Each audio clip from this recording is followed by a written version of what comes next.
আল্লাহ তাআলা বলে, হে ঈমানদারেরা, কাফেরদেরকে বলে নাই, বেঈমানদেরকে বলে নাই, মুশরিকদেরকে বলে নাই।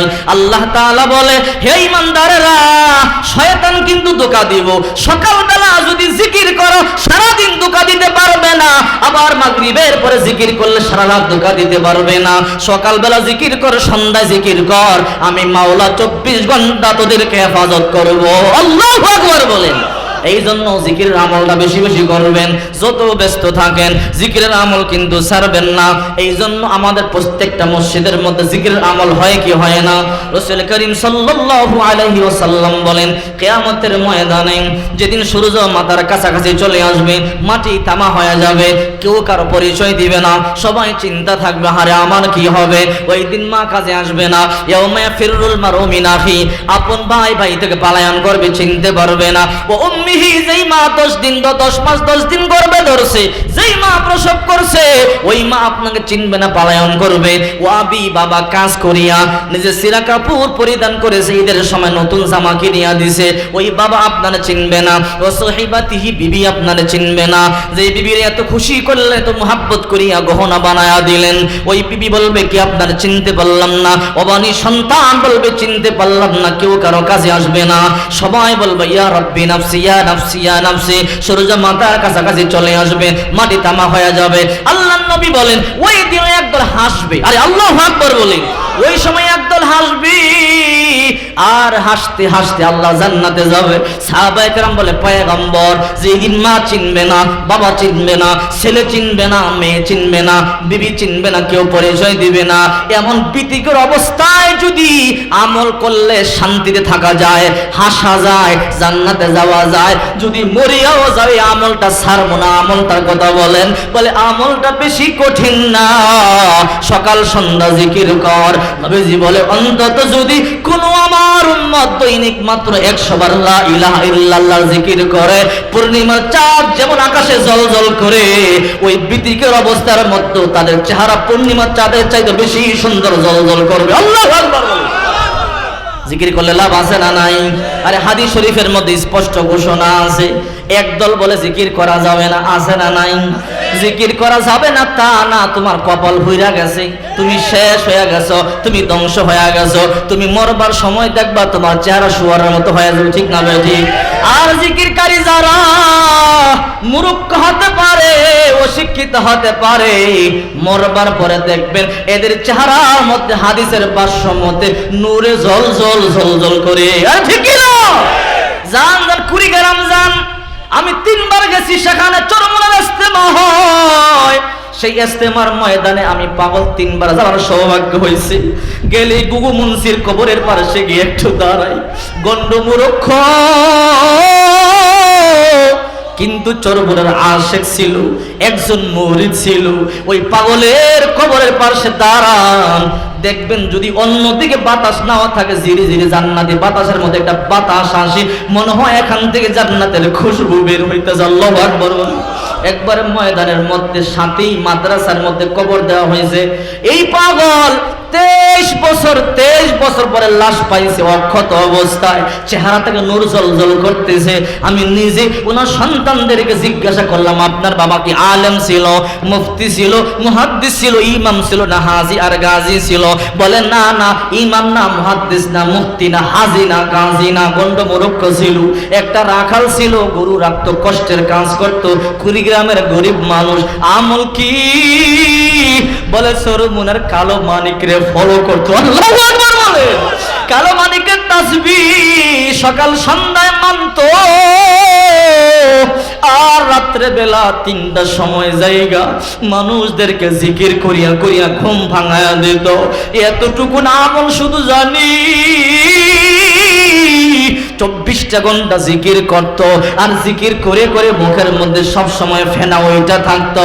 যদি আমার বাবারে আল্লাহ তাআলা ইজ্জত দিয়া থাকে, কোনো আমল নয়, ওই চরমোনার কালো মানিকের ওজিফা মানবার কারণে আল্লাহ তাআলা হয়তো তাকে এমন ইজ্জত দিয়া দিয়েছে। আল্লাহু আকবার বলে। এই জন্য আমি বলি, যারা সরমোনায় বিরোধিতা করে, একবার সরমোনায় মিয়া যান না, ভিতরে যত ভুল আছে সব সংশোধন হয়ে যাবে, ঠিক কিনা জোরে বলেন? একবার ঘুরে আসেন, এমন একটা জায়গা। আমি ঈদের 2 দিন পরও গিয়েছি, আলহামদুলিল্লাহ বলেন।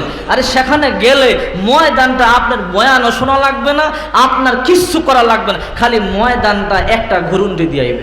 যদি আপনার অন্তর পরিবর্তন না হয়, এরপরে আইসা সবার সামনে আমার বলবেন যে হুজুর আপনি যে বললেন কিছুই পরিবর্তন হইল না, খোদার কসম করে বলি আরে আমি আপনি কি বড় বড় চোর ডাকাত বদমাশ খুনিরা সেখানে গিয়া মাথায় গ্রিন পাগড়ি পরে হাতে তাসবিহ মুখে দাড়ি নিয়ে ফিরছে, ঠিক কিনা জোরে বলেন? কেন বিরোধিতা করেন? জান নাই তো, না যাইয়া কেমনে করেন? যারা করে একজনও যায় নাই, আর যে গেছে কখনো সর্বনাশ বিরোধিতা করতে পারে না, ঠিক কিনা জোরে বলেন? এই জন্য আমি বলি একবার যান, একবার গিয়া দেখেন, একবার গিয়া বয়ান শোনেন। মিয়া হাজার হাজার লক্ষ লক্ষ টাকা দিয়া অন্য অন্য দরবারে খাবার ফ্রি দেয়, তারপরও এত মানুষ হয় না, ঠিক না বেঠি? কয় খাবার ফ্রি, ঠিক না বেঠি? আবার একদল এমনও আছে লোক ফিট করছে ময়দানে, টাকা দিব, টাকা দিয়া লোক কালেকশন করব, টাকা দিয়ে গাড়ি ভাড়া দিয়ে নিব, 3 দিন থাকবেন 1500 টাকাও দিব, এমনও দরবার শরীফ বাংলাদেশে আছে, এরপরও মানুষ যায় না, ঠিক না বেঠি? আর আপনার সেখানে জায়গা হয় না, বছর বছর মাঠ বাড়াইতেছে, কথা ঠিক না বেঠি? নিজের টাকা দিয়া, নিজের শ্রম দিয়া, সময় দিয়া ব্যবসা বাণিজ্য বন্ধ কইরা যায়, আইসা দেখে ওই 3 দিন যে সময় দিছে, এই 3 দিন না 3 মাসের লাভ আল্লাহ দিয়া দেয়, ঠিক না বেঠি?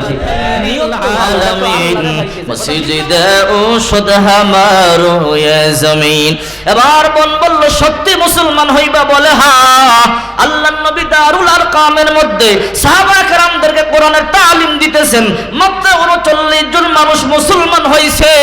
আল্লাহর পয়গম্বর সাফা পর্বতের পাদদেশে দারুল আরকামের মধ্যে সাহাবায়ে কেরামদেরকে গোপনে গোপনে তালিম দিতেছে।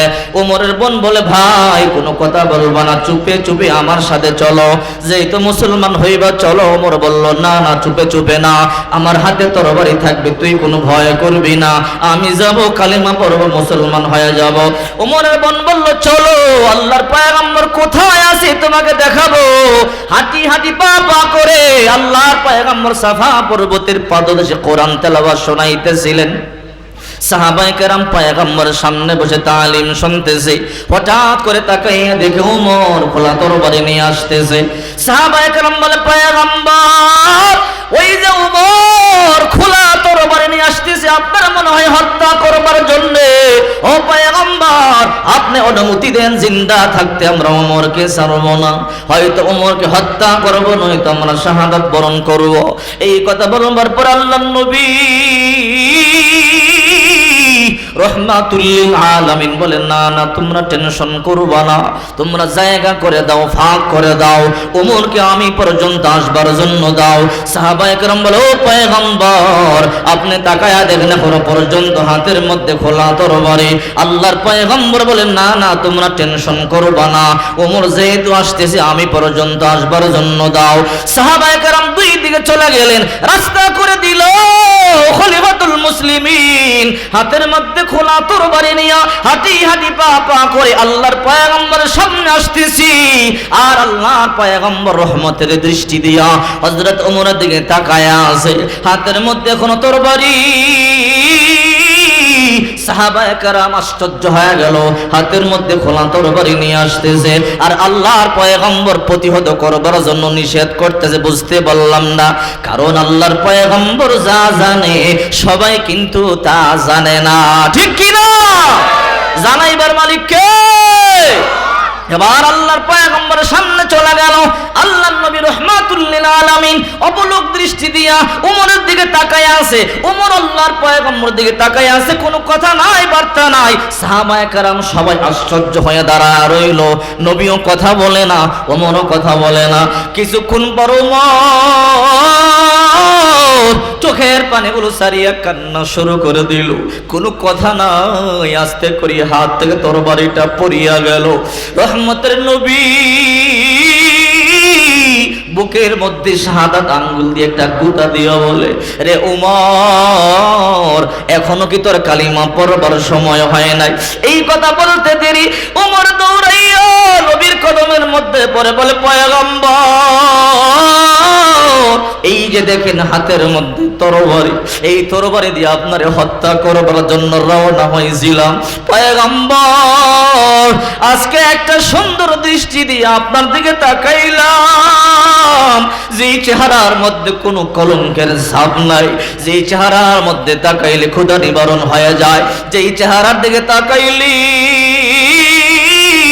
দুঃখ দূর হয়ে যায়, এই মানুষটারে কেমনে হত্যা করবার জন্য আসতে পারে? ও পয়গম্বর আর দেরি করতে চাই না, এই মুহূর্তে কালিমা পড়ায়া মুসলমান বানায়া দেন। আল্লাহু আকবার বলেন। অর্ধ পৃথিবী শাসন করিতেন যিনি, ধুলি তক্তে বসি, খেজুরের পাতার প্রসাদ তাহার বারে বারে যেত খুশি, শুধু আঙ্গুল হেলনে করিতেন শাসনে জগতের, মুহাম্মদী চরণ তলে ফেলে দিয়েছিলেন সে শমশির, মুহাম্মদী চরণ তলে ফেলে দিয়েছিলেন সে শমশির। যখন সে কাফের ছিল, আল্লাহর নবীকে হত্যা করবার জন্য যায়, ইসলাম কবুল করবার পরে এখন গর্দানটা পয়গম্বরের কদম তলে দিয়ে বলে, পয়গম্বর ও নবী, জীবনে বড় অন্যায় করেছি, গুনাহ করেছি, অপরাধ করেছি।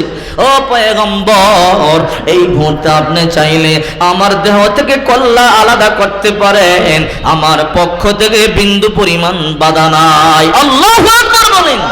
এই জন্য আল্লাহ তাআলা বলেন, যে ব্যক্তি আল্লাহকে ভয় করে ওই ব্যক্তি গুনাহ করতে পারে না।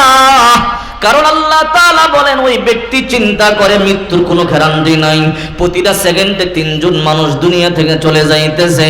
প্রতিদিন সকালবেলা ইন্না লিল্লাহির আওয়াজ হইতেছে, উমুকে নাই উমুকে নাই। এমন একদিন আসবে আপনার ব্যাপারে ইন্না লিল্লাহির আওয়াজ হয়ে যাবে। কত মানুষ কত স্বপ্ন নিয়ে, কত আশা নিয়ে, কত ভরসা নিয়ে রাতে ঘুমায়, সকালে ঘুম থেকে জাগি অফিসে যাব, দোকান খুলবো, খেতে যাব, খামারে যাব, মেয়ের বিবাহের বাজার করব, আত্মীয়দেরকে দাওয়াত দিব, কিন্তু সে নিজেও জানতো না এই রাতটার জন্মের শেষ রাতে, এই রাত্রে যে ঘুমাইবে আর ঘুম জিন্দেগির জন্য ভাঙবে না। সকালবেলা ইন্না লিল্লাহির আওয়াজ খাটিয়ায় থাইকা নিজের কানে নিজে শুনে ইন্না লিল্লাহ, কিন্তু বলবার কোনো ভাষা নাই, ঠিক কি না?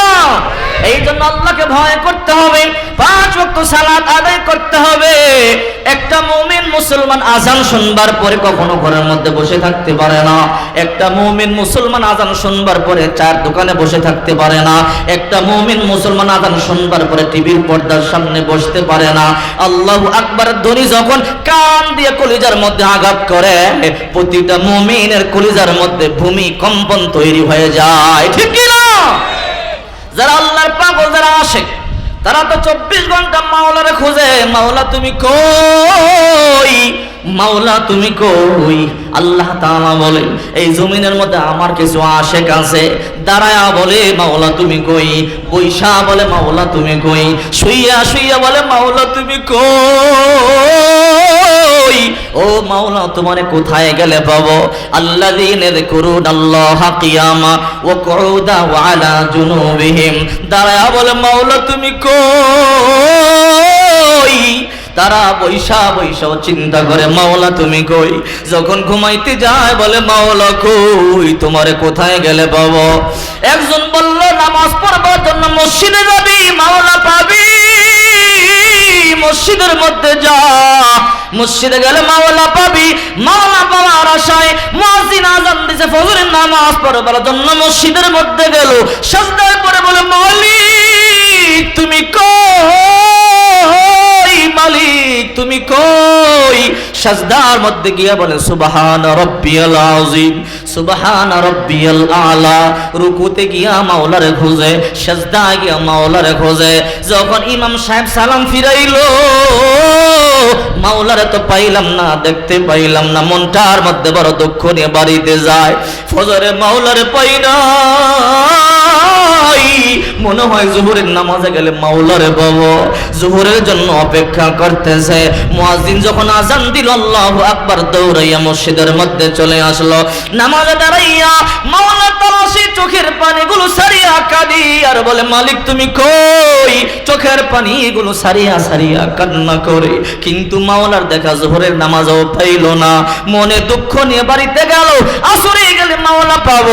আসরের নামাজের সিজদার মধ্যে গিয়া চোখের পানি সারিয়া কাঁদি, মাওলা তোমার জোহরের নামাজে পাই নাই, ফজরে পাই নাই।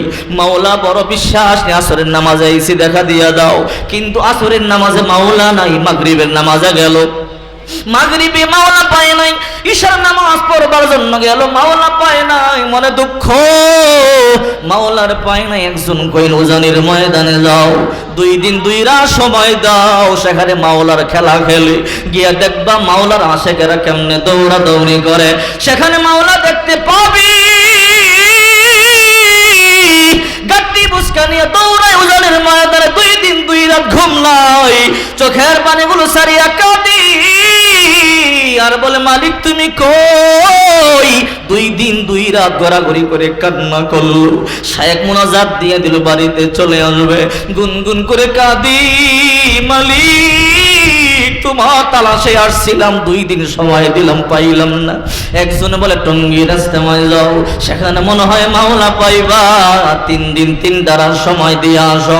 চলছে দৌড়াইয়া সেই টঙ্গীর ময়দানে গেলাম, 3 রাত 3 দিন ঘুম নাই, মাওলা তালাশে, মাওলা তুমি কই। 24 ঘন্টা মাওলারে খুঁজি আর বলে আল্লাযীনা ইয়াযকুরুনাল্লাহা কিয়ামা ওয়া কুউদা ওয়া আলা জুনুবিহিম ওয়া ইয়াতাফাক্কারুনা ফী খালকিস সামাওয়াতি ওয়াল আরদ রব্বানা মা খালাকতা হাযা বাতিলা সুবহানাকা ফাকিনা আযাবান নার। চাঁদ এত সুন্দর করে বানাইছো মাওলা, না জানি তুমি কত সুন্দর, সূর্য এত সুন্দর করে বানাইলা, না জানি তোমারে দেখতে কত বড় সুন্দর, এত বড় সুন্দর করে আকাশ বানাইছো, না জানি তুমি কত সুন্দর। এই কথা বলে বলে মাওলা তালাশ করিয়ে 3 দিন 3 রাত পার করে ফেললো, কিন্তু মাওলা নাই। মাওলা কই, কই গেলে মাওলারে পাই। খায়াও শান্তি নেই, ঘুমায়া শান্তি নেই, বসিয়া শান্তি নাই। একজন বলে যা যা সরবনের ময়দানে যা, 3 দিন 3 রাত সময় সেখানে দিয়ায়, সেখানে পাগলেরা মাওলার খেলা খেলে, সেখানে যাবি মাওলার, সেখানে গিয়া পাবি কত সুর সরমনে গিয়া সই করা সারিয়া দিছে, কত বদমাশ সরমনে গিয়া বদমাশি সারিয়া দিছে, কত সুদখোর সরমনে গিয়া সুদখোর সুদ খাওয়া সারিয়া দিছে, কত সন্ত্রাস সরমনে গিয়া মাথায় টুপি, মুখের মধ্যে দাড়ি, হাতের মধ্যে তাসবিহ নিয়ে আইছে। আল্লাহু আকবার বলেন।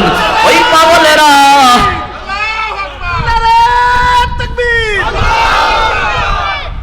ওই পাগলগুলো চরমনার ময়দানে যায়, আল্লাহর পাগলগুলো 24 ঘন্টা খোঁজে মাওলা তোমার কোথায় গেল ভাই। চরমনার ময়দানে গিয়া যখন শায়েকের বয়ান শুনে কন্ট্রোল করতে পারে না, লাফালাফি শুরু করে দেয়, নিজের আর মানাইতে পারে না, একবার দৌড়াইয়া এই দিকে যায়, আবার দৌড়াইয়া এই দিকে যায়, মাওলা তোমার গেলে কই পাই।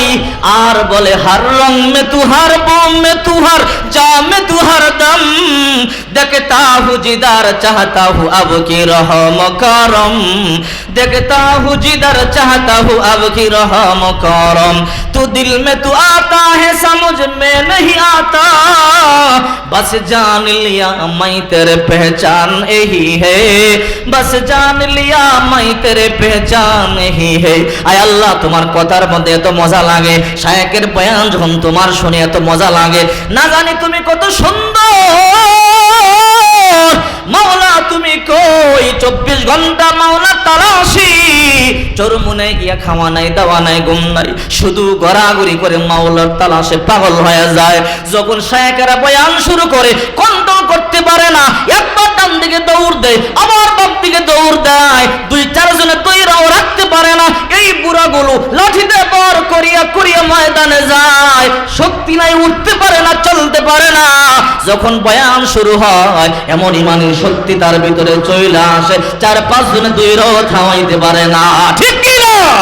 अल्लाह अल्लाह क्या मुबारक नाम है, अल्लाह अल्लाह आशिकों का काम है। या इलाही मुझसे मुझको दूर कर ताकि देखो मुझ में तुझको एक नजर जन्नत दो जब से या रब क्या करो आरज़ू है मैं तुझे देखा करो हुरो गिल्मा जितनी नामत है तो सबसे बढ़कर नामत दीदार तो ठीक কি না? এই পাগলগুলো বলে মাওলা জান্নাত